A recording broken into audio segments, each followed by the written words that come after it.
మనకున్న అదృష్టం ఏంటంటే అన్ని ఋతువుల్ని మనం ఆస్వాదిస్తున్నాం. వేసవికాలం ఎండలతో మనల్ని మార్చేసి వర్షాకాలం నీళ్ళతో మనల్ని తడిపేస్తుంది. మీ అందరికీ గ్రీష్మ ఋతువు నుండి వర్ష ఋతువుకి వెల్కమ్.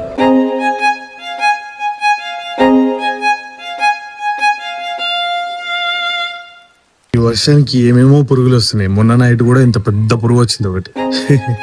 బయట ఏమో వర్షం పడుతుంది, వెదర్ ఏమో చల్లగా ఉంది, బయటకు వెళ్ళేదని తినడానికి వీలు లేదు. ఇప్పుడు ఏం చేద్దాం? ఒక పని చేద్దాం, ఇంట్లోనే వేడి వేడిగా టీ పెట్టుకుందాం. ఓకే చల్.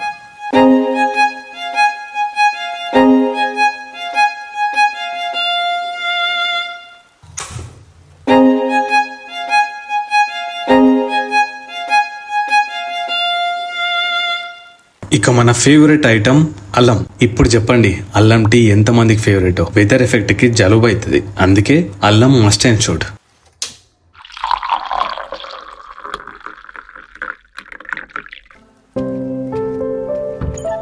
ఇది ఎంతమందికి ఇష్టమో ఒక్కసారి కామెంట్ బాక్స్లో కామెంట్ చేయండి.